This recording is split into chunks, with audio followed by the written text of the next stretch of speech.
Hello, everyone. It is Saturday, the 16th of December, 2023, and I do not have notes, and I'm going to be all over the place, and I do not know how long this video is going to be, but it is what it is. So I'm actually, you know what? I'll bring this up before I even talk about all the major topics for today. I'm not just going to be talking about white slavery. I'm going to be talking about a few other things, including the new reality of the world. And so I'm talking to another friend of mine that I've known for many years. We were both infantry officers together, and we've worked together. We've never, if anyone's interested, why do I overshare? Why do I do it? Anyway, and yeah, because I've known him for years. Like we've talked, and he's not from Ontario, and he doesn't live here. He lives in Alberta. I won't triangulate him by saying any more information other than that. But anyways, and so he's single. He works in the government. He's of service, and he does not want kids, and he does not want a family. He does not want a partner. He doesn't want any of that. And why?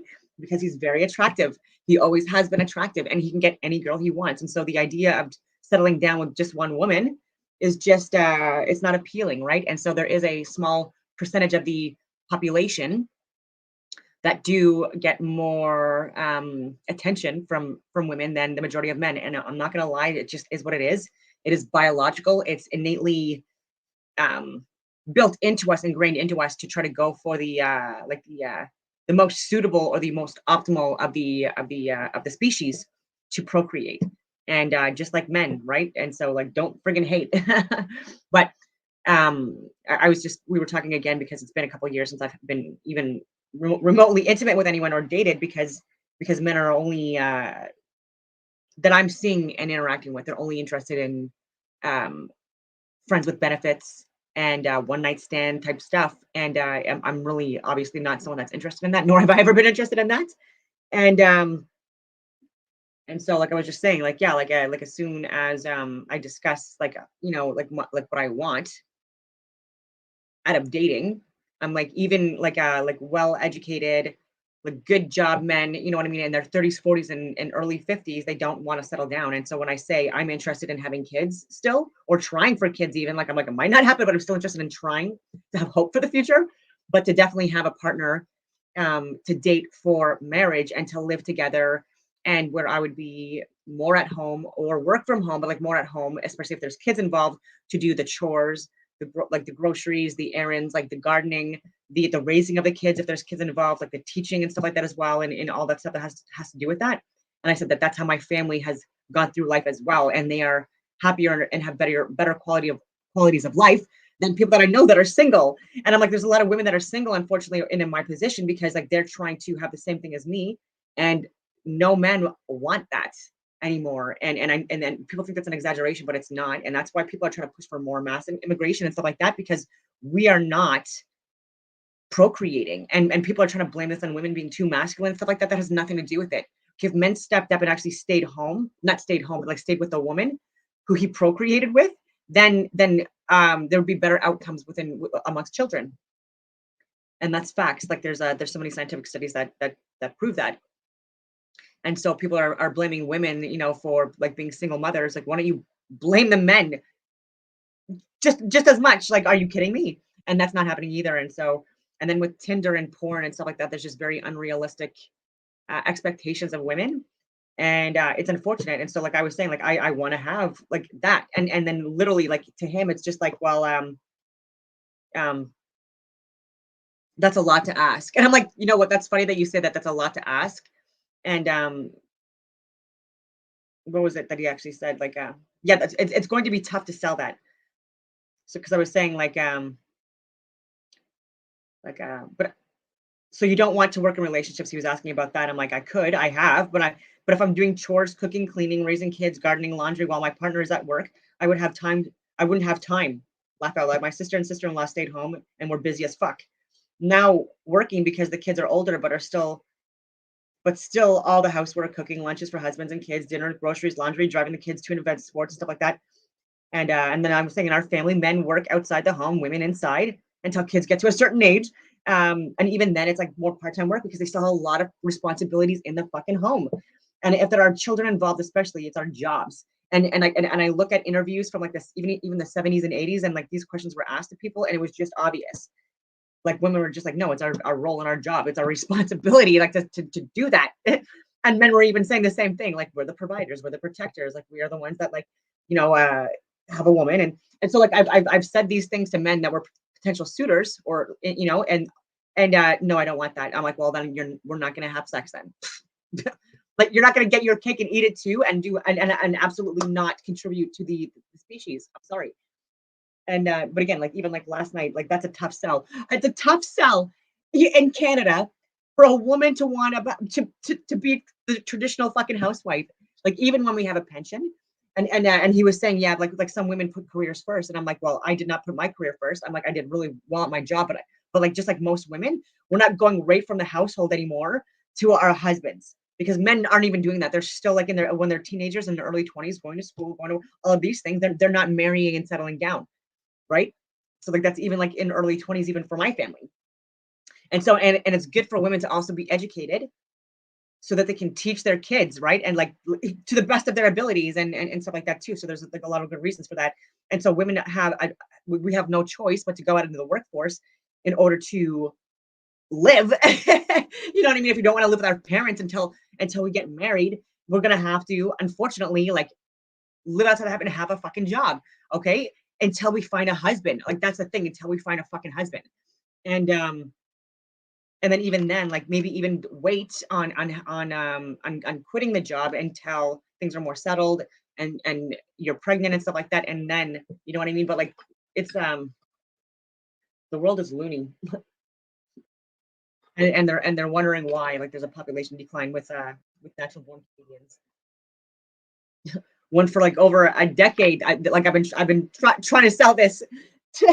Oh my god, it's not just like I woke up, you know what I mean, in my like midlife crisis, you know, like oh I should have done, oh I should have had the kids, I should have had that. No, I've been trying, ladies and gentlemen, since my 20s, and so have a lot of women I know, like I've said, and it's a tough sell because we're getting lied to, cheated on, all of this shit, you know what I mean, by men that are on Tinder and watching porn, you know what, unrealistic expectations, and then there's so much negativity around women nowadays, you know, talking about us being hyper masculine and stuff like that, when we've had no choice but to do male roles and responsibilities within our lives because we haven't had a man step up and do it for us, right? So like these are not ideal situations, but you have not given us a choice. And as the stronger of the sex, and the one that's supposed to be the provider and the protector and all these things, like it is more your responsibility, right? There's a lot of things that you shouldn't put on children either. Like it's not their responsibility, like the mortgage, you know, or mowing the friggin' lawn, like depending on the age. I'm going on all these tangents, but anyways, like that's just a little bit about that. I also wanted to talk about um, putting in access to information requests, and within 2 weeks of putting in access to information requests, I'll actually share. I can't share it on here, but I'll show the news article. So, 2 requests that were put in on the 1st of December of this year, because I finally found someone that like does access to information requests and stuff like that. I'm like, can you please put this through? And he's like, absolutely. And he's fucking amazing for doing this. So a fucking hero. So it's provide all records of the distribution and administration of remdesivir medications by Canadian Armed Forces personnel throughout the pandemic to long-term care residents in Ottawa and Montreal areas. Provide similar records for any CAF regular force Canadian members in the same geographical areas who are given the same medications. And this is because, again, especially if like specifically also April of 2021, that's a big one. And then provide all unclassified and classified scientific papers related to COVID-19 virus provided to Canadian Armed Forces Surgeon General and the ADM S&T. Provide all related documents that provide or derive recommendations from these scientific papers. So even though Wayne Air and stuff like that, they were like enforcing Can4 gens that they created and stuff like that regarding the virus, the COVID-19 like pandemic and all this other stuff. And I was saying, where's the science? What are you referencing? What science? You're saying, trust the science, trust the science. What fucking science? Just give me the scientific papers, because I'm showing you scientific papers that say the complete fucking opposite of what you're saying. Allegedly. Again, I'm on YouTube. Fuck. But anyways, whatever. I'll just leave it at that and say, it's probably going to be, anyway, allegedly. Auditor General flags lack of evidence-based records to back COVID decision. Department of Health unable to provide documents for 33, and of course, they're going to put the 33 in there. 33 recommendations by Office of Chief Medical Officer. Auditor General Paul Martin presents volumes 2 and 3 of his annual report to the Legislators' Public Accounts Committee Thursday. The volume includes several chapters in the government's response to the COVID-19 pandemic. Unable to provide evidence-based documentation to substantiate 33 public health decisions made during the COVID-19 pandemic. The audit covered key operational areas that were meant to reduce the spread of COVID-19, including testing, contact tracing, contact management, and infection prevention and control guidance. Martin said the department had numerous systems and procedures in place that were designed to reduce the spread of COVID-19 and went above and beyond to support New Brunswick, but he found areas for improvement should the needs arise. Oh yeah, hotel isolation programs cost millions of dollars. All of this stuff, and the canned for gens, the references that you can look at yourself that Wayne Eyre put together. It's bullshit, and there's nothing scientific in there. There's nothing medical in there. So, ladies and gentlemen, people were kicked out of the Canadian Armed Forces and or forced to take the untested, unverified, and whatever you want to call it, therapeutic, with zero ability to substantiate why, any credible reason to substantiate why. And so I'm just going to leave it at that because I can't talk too much about that stuff on YouTube. And so, you know, if I want to stay on YouTube, I would say things like the therapeutic is safe and effective, that you should get your 8th booster. You know, if I wanted to stay on YouTube, I would have to say things like that.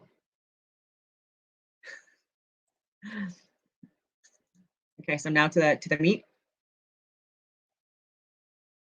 Dana Ashley presents white slavery occurred before black slavery.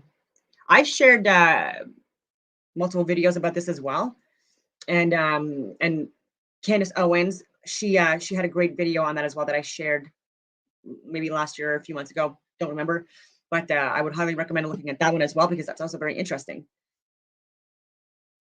Hello, YouTube family. It's Miss Dana Ashley. I have been busily created what has turned out to be an over 2-hour length piece called America's Civil War 2.0, but I have decided to release the finale as a standalone piece because, well, I think it's pretty important, and I do hope that you learn from and why is she not moving? Sorry. Yeah. It's a little bit like me as a kid. that you learn from and enjoy it. As a part of my final yet very large point in all of this, I can prove beyond a shadow of a doubt that this whole thing, this whole final stage of victim oppressor psyop, it's designed for our destruction because the entire premise that is created, the current day grievances that you'll see people offering, the asking for reparations. I want you to find, by the time you leave this autonomous zone, I want you to give $10 to one African American person from this autonomous zone. So find an African American person. The white people, I see you. I see every single one of you. He's like, yeah, I'm buying. Yep, me. And I remember your faces. You find that African American person and you give them $10. Cash App, Venmo, $10 in your pocket. Do it. That justifies. I give to charity now. In the last year, I have not been able to give to charity like I used to, and like thousands of dollars. I'm one of those people. I'm not remotely rich at all, and I try to help family members as well. But I'm limited in that as well now as well, all because of interest rates, all because of digital taxes. And so I'm not just gonna give my money to people that are that are not fucking like victims. I'm gonna give my fucking money to people who need it. And I've given to wilderness retreats, wounded warriors, like fucking multiple different fucking organizations. Like even for women, and I don't care if you think this is sexist or not, like women immigrants within Canada to help them with shelter and jobs and stuff like that, because it's a lot harder for them.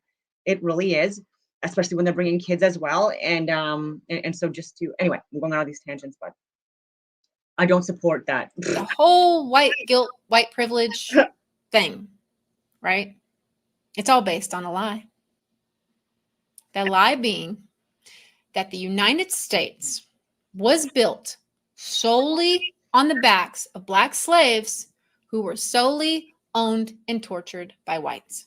Allow me to introduce the other side that you never learned in U.S. history class. For it was not only Blacks who suffered greatly under the awful tradition of slavery. There were white slaves, and there were lots of them. Now, I've been studying this hidden truth in depth.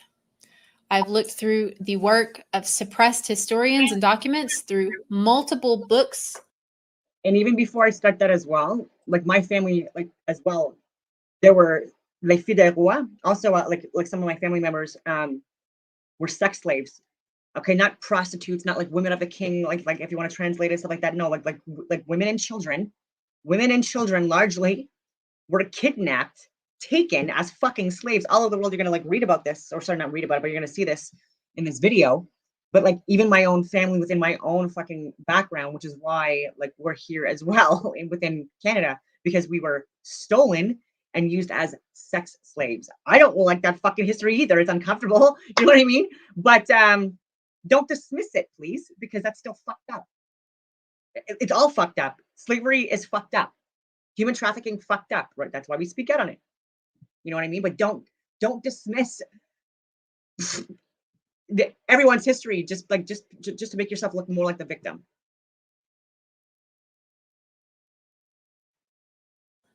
That I've purchased.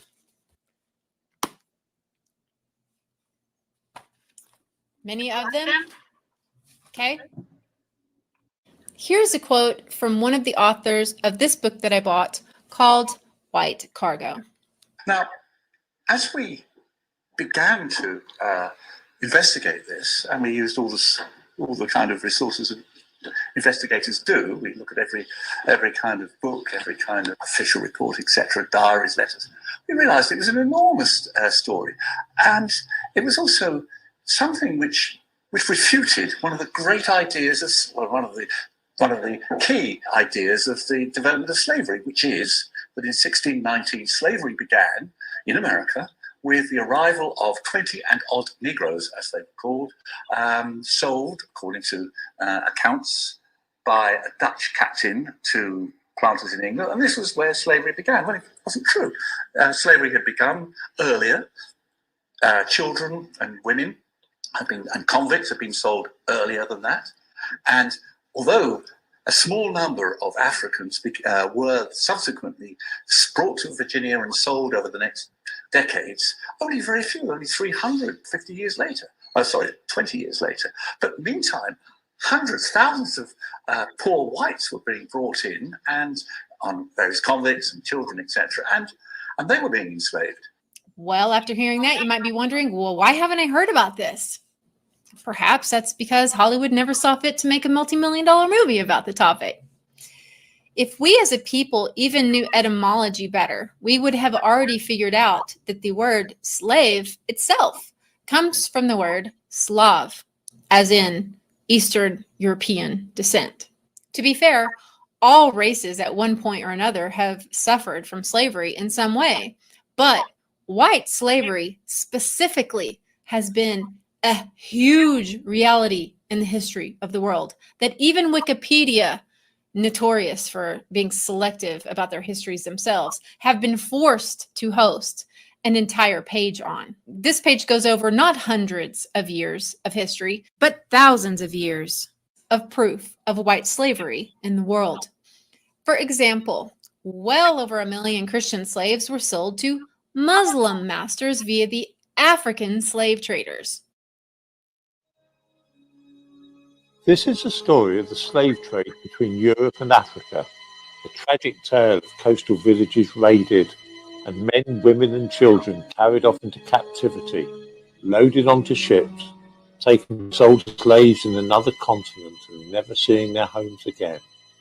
A familiar enough narrative, except that in this case, the villages being depopulated in this way were English, and the slave traders arrived in ships which had sailed from Africa. Long before the British ever became involved in the slave trade, slavers out of Africa were raiding not only the British Isles, but many other European countries. From Iceland to Malta, Ireland to Spain, and Italy to the Netherlands, carrying off white slaves to be sold in the slave markets of Africa. The Barbary pirates were actually after people, white Christians specifically, who could be sold as slaves in Muslim countries. Slavery was an old African tradition, and it is not to be wondered at that it flourished on what became known as the Barbary Coast.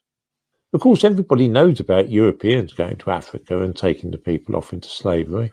It's taught in schools. White slavery is not so well known. The Barbary Coast was named after the Berbers who originally lived there and included countries like Algeria, Tunisia, and modern-day Morocco. From ports there, Muslims set off to Europe to seize as many white Christians as they could for the slave markets of North Africa.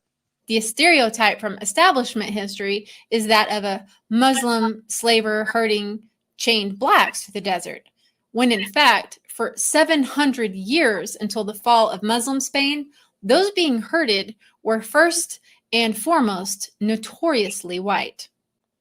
The fate of the hundreds of thousands of white slaves sold to the Arabs was described in Spanish texts as atrocima et ferocima, most atrocious and harsh.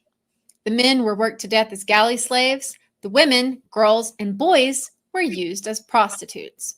Dr. John Adzuma estimates in his 2001 book that slavers in these parts engaged in the incredible heinous practice of castration of both white and black men and boys to bring their highest priced specialty slave called, like, this is also messed up, right? Like, and even in Egypt now, female circumcision or genital mutilation, whatever you want to call it, I think it's like 93% of women are circumcised, and there are countless countries like that as well. And I will say, I personally don't agree with it, and I don't care. You can sell this as a religious thing. You could sell this as however you want.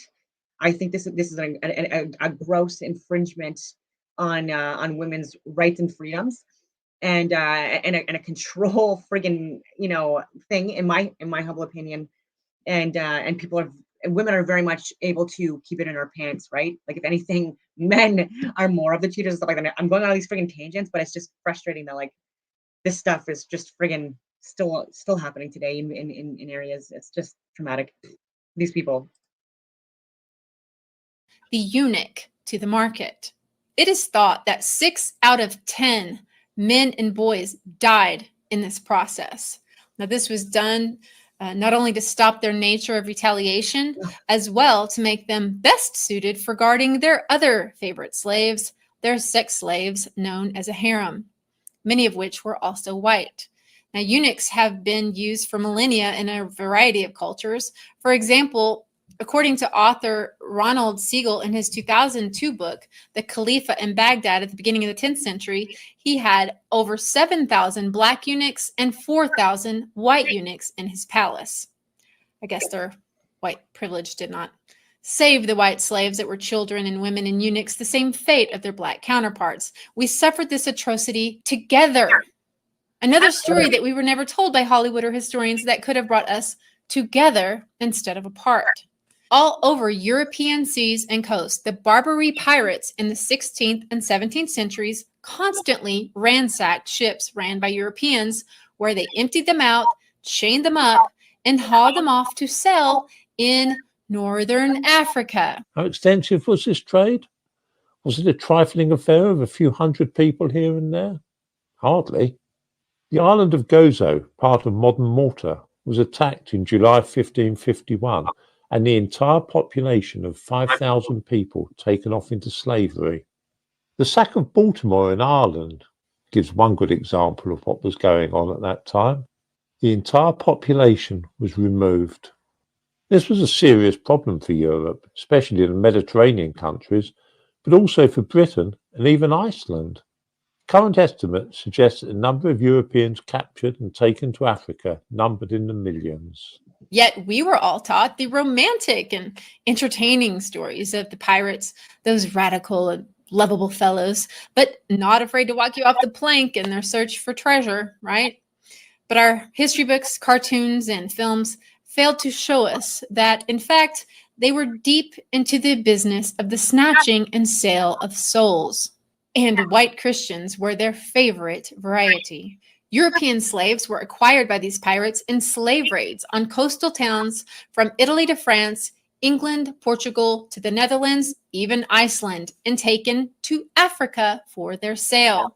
European men, women, and children were captured to such a devastating extent in these seacoast towns that vast numbers of them were abandoned for fear of this dreaded fate. Now, we all know that America abolished slavery in 1865, right? But how many knew that it wasn't until 1904 that an agreement in Paris regarding the international white slave traffic was penned? The International Agreement for the Suppression of White Slave Traffic geared in great part again to the white women, little girls, and little boys that were still being commonly sold as sex slaves.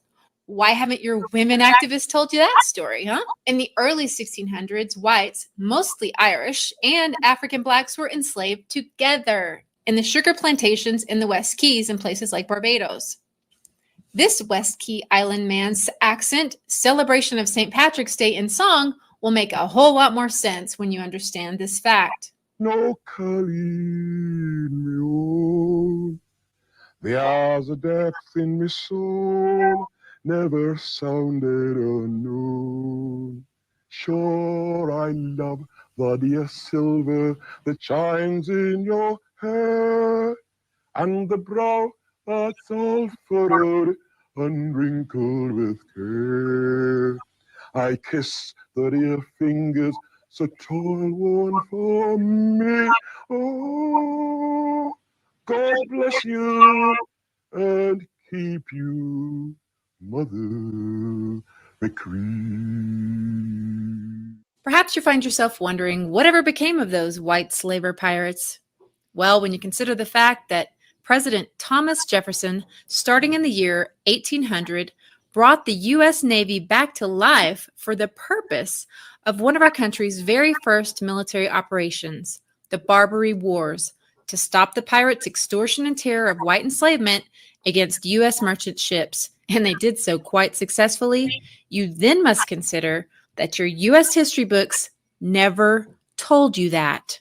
And therefore, you must deeply question everything else they taught you. As for Hollywood, can you even imagine how fantastic a movie could portray this event? It would easily make hundreds of millions of dollars. But movies aren't made merely for money. They're made to reinforce your programming.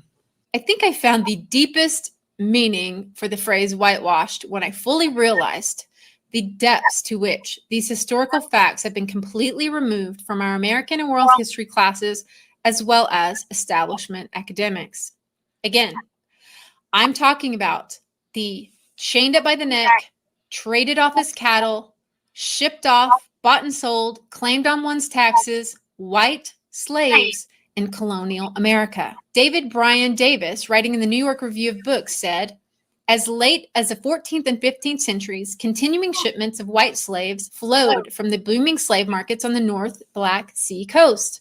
From Barbados to Virginia, colonists showed few scruples about reducing their less fortunate countrymen to a status little different than that of chattel slaves. Now, Random House Dictionary of English Language defines slavery as ownership of a person or persons by another or others. Now, this certainly describes the significant portion of whites brought to the colonies, as a greater number of them died than survived while still being bound in servitude.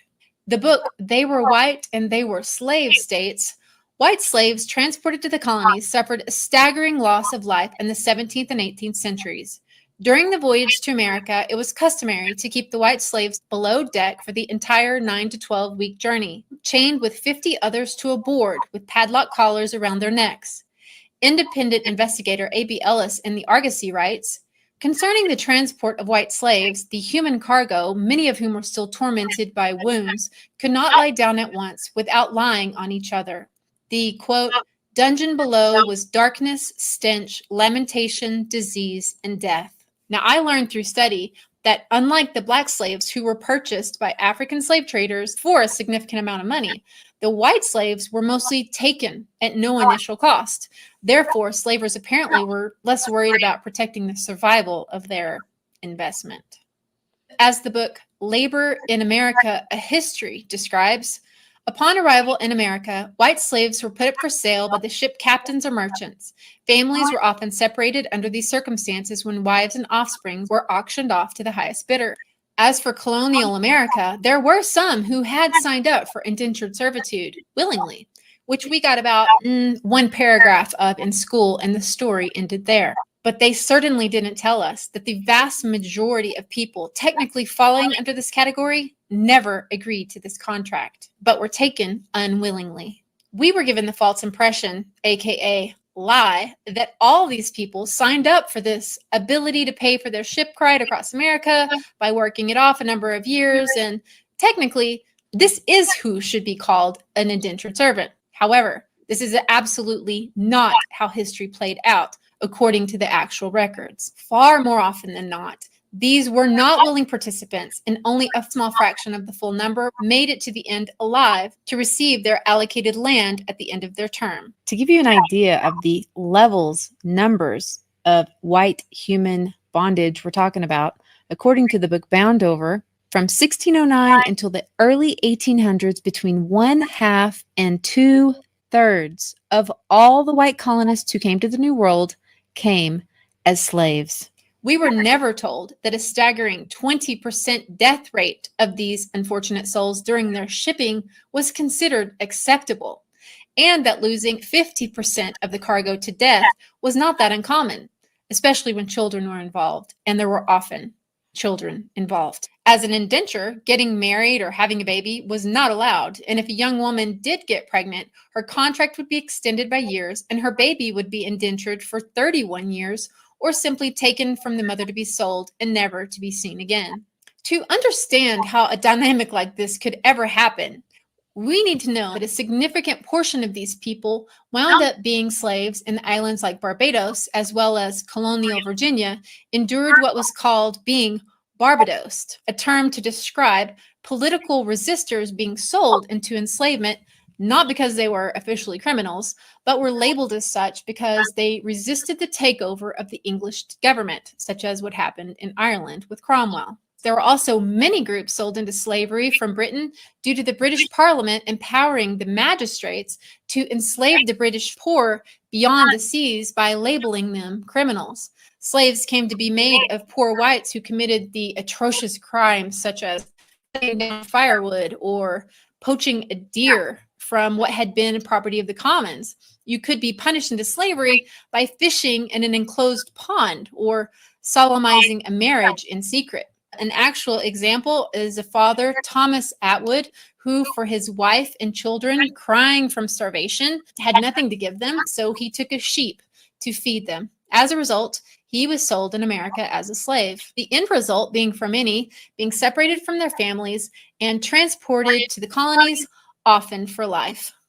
Furthermore, there were also large groups of men, women, and children who were just straight up kidnapped from the British Isles. Some were simply knocked over their heads in the streets, taken drunk out of a pub, or tricked aboard ships from the streets of England. Now, you have to realize that the snatching and selling of souls was made possible through not only the invasion of Cromwell into Ireland, but that this, along with a virtual industry of enslaving white children, was born to fill the needs for running the colonies and was justified within the shadows of a law put into effect by James I.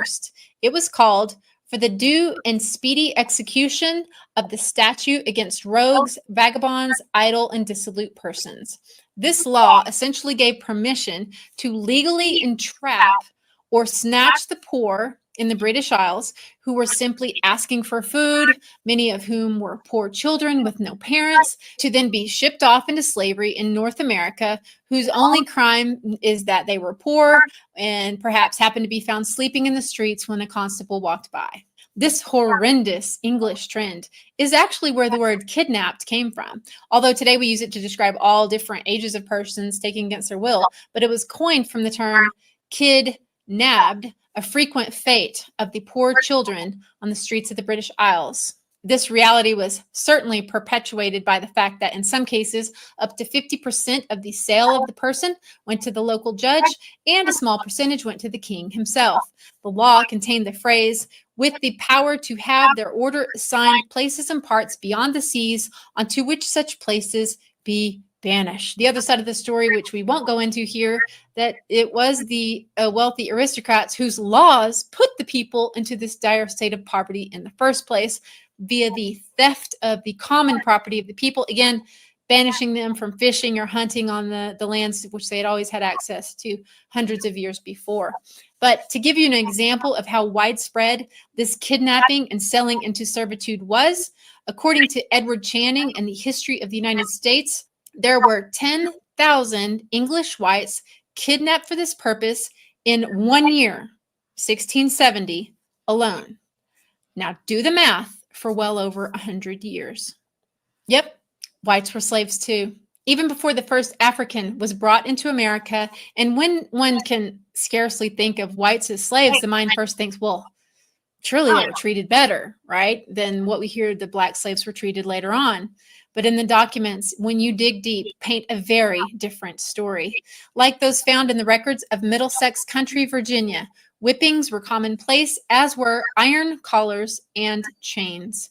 The horrifying treatment was not And sex slavery and raping and molesting kids and women. an uncommon reality of whites in bondage in the colonies, but it was so common, in fact, that the whipping of white slaves resulted in so many being beaten to death that in 1662, the Virginia Assembly passed a law prohibiting the private burial of white slaves because such burials helped to conceal murders by their masters. The colonial records are simply chocked full of the death of white servants by beatings and starvation and exposure, yet you'll find no conviction of the murder of their masters, only innocence, perhaps due in part to the fact that it was only the propertied white class, and therefore for whom white slavery was very profitable, that were allowed to serve on a jury. White slaves and white servants were forbidden this privilege. Look, this certainly is not a look who suffered contest.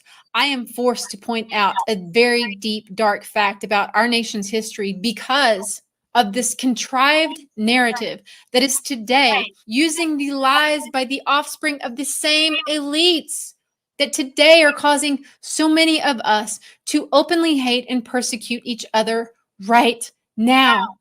This omission of our true past is a crime in and of itself. The horrendous story of Black slaves, and it was a horrendous story, has been told over and over and over. But the horrendous story of white servitude and slavery has been completely and purposefully hidden. There are even channels and propaganda right now trying to say that if you speak about white slavery, you yourself are a white supremacist. Yeah, blows my freaking What? mind. Shouldn't it be obvious that admitting to the most humiliating human experience in existence, that of slavery, is about as opposite of supremacist as you can get? Why shouldn't we learn from our horrible mistakes, all of them, of the wrong ways we treated all people? Meanwhile, the tons of Irish slaves brought into America suffered horrible prejudices for many centuries following. Prejudices for simply being Irish, effectively preventing them from getting jobs or housing. Signs like this all over America at that time were not uncommon, perhaps because the story of white slavery was hidden in the retelling of American history and never told through American media. Perhaps that alone helped the Irish to more easily move on with their lives and so flourish. Again, the psychological damage inflicted upon Blacks through perpetuating them as the only slave race, this relentless narrative that has been hung over their heads for decades as the victim culture, is extremely damaging to them. Shouldn't it be a relief? Yeah, and redundant, but Mathieu da Costa, he was a European explorer, like even with Champlain in the late 1500s and early 1600s, and he was black skinned, and he was successful with his trading in the Quebec area and Ontario regions of Canada, upper and lower Canada, whatever you want to call it, like in those times. And because he had similar skin color to the indigenous peoples, and so in that area, and so even within North America, there's been evidence of white and light-skinned, light-haired peoples and light-eyed peoples living here, even before black-skinned people, even before what we're calling indigenous people now, who possibly came from Mongolia and Asia. And people don't want to hear that, you know what I mean? But it's necessary. Like, we all should just be a little bit more informed about our collective histories, and how like people have exploited other areas for their own benefit, and nothing to do with national pride or anything like that. Anyway, I'm going on all these tangents. That they're not the only ones, that they could perhaps make them feel not so alone in this measure. Like, there's even people within friggin' Canada that are Irish descent or Scottish descent that are saying things like "Long live the Queen," "Long live the King," and all this stuff. And I'm like, do you not know the friggin' history between Britain and England and fucking Ireland and Scotland? Like, what the fuck? Like, you should be a little bit like, question that. Question your loyalties. Sure. But again, that is not what our keepers want. They want to keep only a certain people in the clutches of the psychological slavery that exists in the mind and spirit that is victimhood. And that woman you saw earlier, I think she was Jamaican American. She didn't have it. Blacks are oppressed. I am black. I'm not oppressed. I am free. That's good for you. That's an individual person. What about a systemic issue? Where? I do what I want. You have the skills. This is a country where you have the skills. You want to do what you want. You do it. Stop forcing on people to accept that they're oppressed. They are not. I am not oppressed. I am black. The victimhood narrative is damaging, and it is a lie. It is like having a wound, a deep cut of a wound. And just as it starts to scab over and heal, you rip it off and have to start over with the pain all over again, inflicting the trauma over and over with each new story of victimhood, thus preventing the healing from ever happening. If peace is what they wanted, they wouldn't cut the blacks that were standing together with the whites out of the picture. If peace is what they wanted, they wouldn't remind us of the truth of how very long it's been since slavery has been abolished in America. Compared to other countries, hundreds, I think it's 167 countries, in which modern slavery is still a thing today. In this map here, modern slavery, according to the Global Slavery Index, is currently affecting about 48 million people in the world right now. And 700,000 of those at least. Actually, no, they'll get into it here. Where Africa still has some of the highest per capita estimates. Look at this estimated number of people in modern slavery: 9,240,000. This is approximate. Forced marriage, forced labor, and 63 forced marriage. So again, like this human trafficking, pedophilia stuff that I've been talking about for literally years that we need to fucking address. Estimates of slavery with 9. Do we want that in Canada? 9.2 million women, men, and children being modern slaves. The thing I can tell you is that America came out of its horrible practices of slavery in a shorter time span than has ever been seen in any country who ever engaged in slave trade.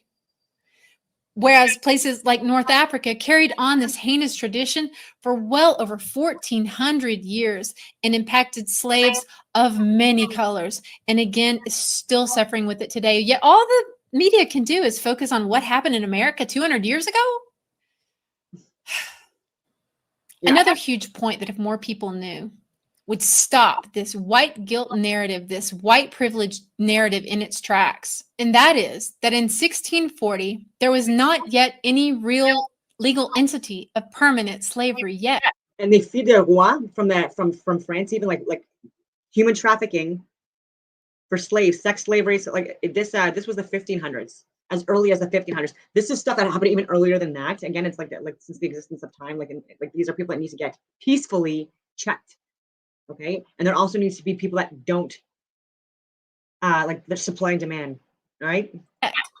The only durante vita, or servitude for life, up to that point were the white slaves considered to have no rights because of their accused crimes in the British Isles. Remember, when you could be a criminal for taking a rabbit or whatever. So there was no permanent slaves for the blacks being imported at that point until the Georgia Northampton County court records show us that Anthony Johnson sought to legally become the first to own a slave for life in America. Anthony Johnson was black.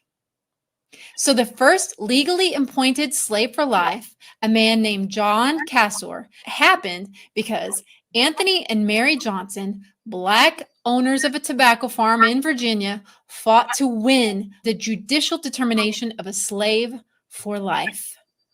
So I've also shared that on my Instagram, on Rumble and stuff like that as well. So like the first recorded slave owner, Johnson, black skinned. Wow. One may think when hearing that, well, surely that's an exception. Google it. When in fact, after slavery became a common institution, slave owning by free blacks was so common that in the period of the Commonwealth, it went on unnoticed. I mean, there was no criticism of it by those who recorded the times. There was abundant proof found in various court records and legislative petitions. According to historian R. Halliburton Jr., there were approximately 320, let's say 319, 599 free blacks in the United States. 1830, okay, this is 35 years before slavery was abolished, right? Yet, at the same time, there were 3,775 free blacks who owned 12,740 black slaves. Why weren't we told this in Black History Month? Furthermore, how many times are we told about the awful scene in the Trail of Tears in school? Guys, I remember getting so upset about that. I remember crying about that in school. Yeah. And yet, how many times did we learn that the Native Americans brought with them through their displacement their black slaves? Oh, I think they left that out. Yet, historian Tyra Miles placed the number of enslaved blacks held by Cherokee Nation at around 1,500 black slaves at the time of their westward removal in 1838 through 1839. The Creeks, Choctaws, and Chickasaws, she said, held around 3,500 black slaves across the three nations as the 19th century began. Wow. And as for the percentage, the real actual world percentage of white families who actually own slaves, which should be taken into deep consideration when we see pictures like this. According to Adam Rothman, a historian at Georgetown University, he quoted as saying that using census numbers for 1840, the percentage of families. Like, that infuriates me to watch that. And that's the stuff that they're putting now on white kids only in schools now as part of this fucking woke culture. And people are so ignorant. They're so ignorant. And if that would happen to my nieces and nephews, I would be calling for these teachers to be fired. My sister would actually before me, so no, I wouldn't even have to. And my sister is good at writing letters, and so anyway. Owning slaves was 7.4%. To make the slavery in American narrative even more complicated, as it should be, because it is, in fact, we know that Black and Native American. And people think that that calling for people to be fired is harsh. Like, oh, they don't know what they're doing. They don't know. Like, no. Yeah, yes, it's fucking harsh. And yes, like this is these people's careers and their jobs. I understand that. Okay, but that shit, it cannot be tolerated. Okay, get another job. Do something else. Okay, because if you don't even want to be informed or educated on actual history and you're going to do that to children, like that's child abuse. Even if you didn't mean it. And so, yeah, fire. And these are the same people that were pushing for people that weren't vaccinated to get fired. So it's like, not all, but a lot. Americans also came to own white slaves in Virginia. Yay! Enough so that in 1670, the House of Burgess wrote legislature alluding to this fact. See the slide here. The law, though, apparently was not heeded since 35 years later, it was written also into Virginia's Slave Code of 1705 that reiterated a law indicating that Blacks and Native Americans were still owning or purchasing Christians, which was a euphemism for a white person. By recounting and emphasizing again and again and again the sufferings of only Black people under slavery, with no mention of the riddled and long history of whites being enslaved, not only in the history of the world, but right here in the good old US of A. The white student of today is made to feel that his ancestors alone were cruel, morally retarded, and evil. They are made to feel that they owe Blacks a nearly infinitesimal compensation, since they are taught that Black people's problems today are the legacy of hundreds of years of slavery for which white people are solely responsible. Yet, the evidence that I have provided with you today offers a mountain of contradiction that is the other side of the story. White students today are taught the lie that the relative prosperity we enjoy today, if we are actually blessed to enjoy it, many of which are not, was achieved largely by the exploitation of Black slaves. Is it any wonder that thousands of our young people join Freemason Jesse Jackson in chanting, "Hey, hey, ho, ho, Western culture's gotta go"? Why are you We're on your side! We're on your side! Holy shit! We're on your side! They don't care. And remember how earlier I talked about all of this being about order out of chaos? Well, even white guilt, this apex of the chaos we see now, was planned over many decades.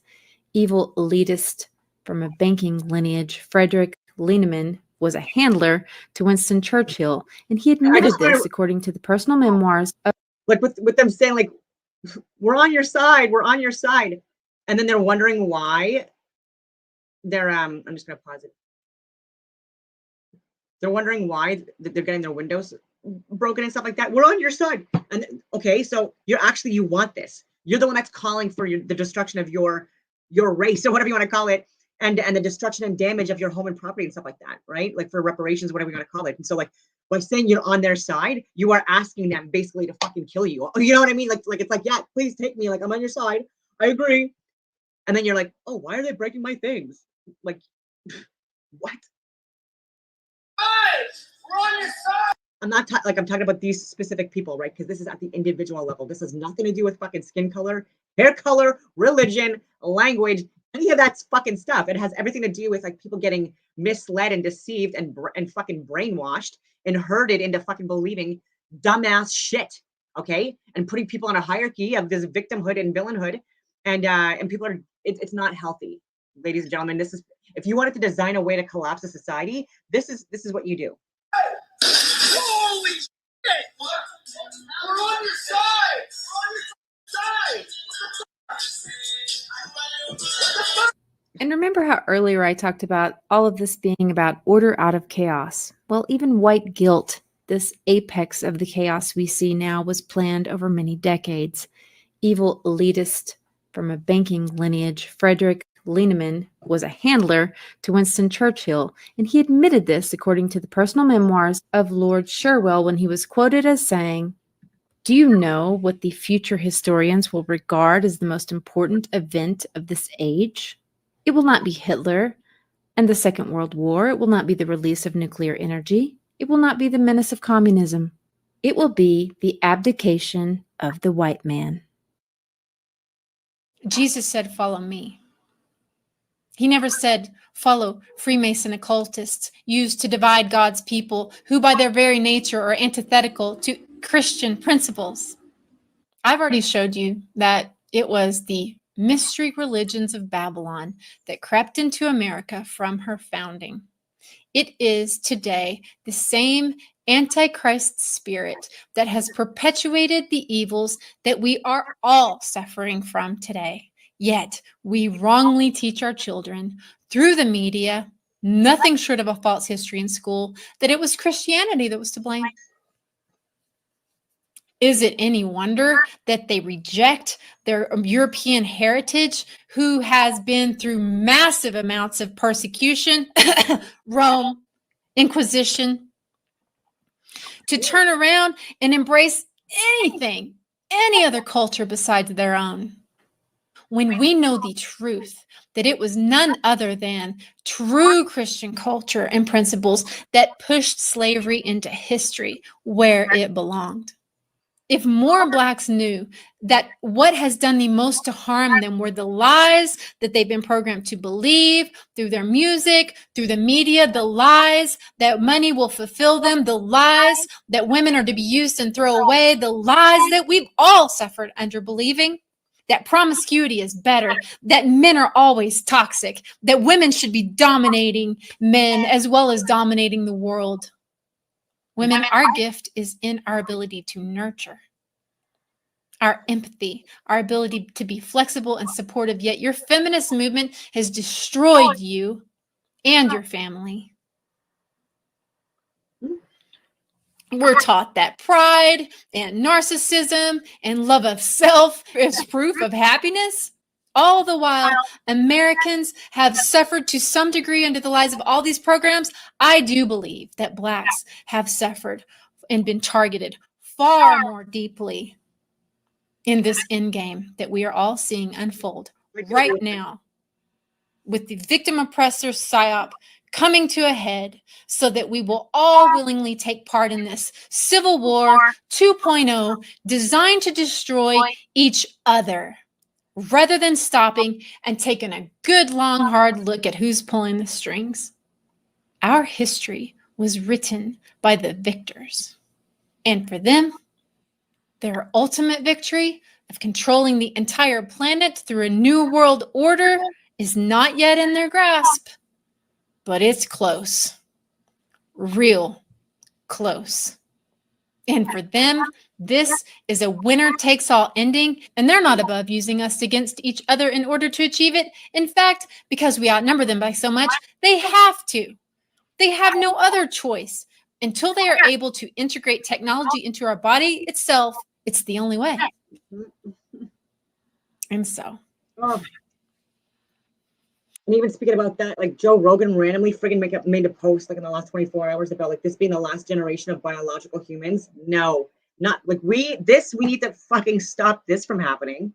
Okay, we are not meant to be anything else but human, but being able to thrive in our environment and live in like have epigenetics, right? Like where we optimal nutrition, optimal like fitness, like emotional, spiritual health, you know, and all those things, and not having freaking chemtrails and contrails and poison soil and false flags, fake media, and the lies we're sold, you know, about how we're supposed to be living our lives. Because the people that I know that are the happiest in life and have the most fulfilling lives are the people that do have a family, do have a husband or a wife in the home, and living like a more traditional conservative lifestyle, and not just like country settings, right? But like a hybrid of building your own gardens and stuff like that, and having food and being able to hunt, but then also going to local grocery stores and supporting local, and having those conveniences as well. And it's unfortunately, like no one desires that anymore. We choose to tell them to stick their chaos instigating measures used to divide us where the sun don't shine, and we choose to love each other. We choose to turn off the news and turn off the media and ignore the celebrities that are selected to deceive us. We choose empathy for the plight of all people, of all colors, that have been misled by those who consider themselves illumined. Just say no. Yeah, that was great.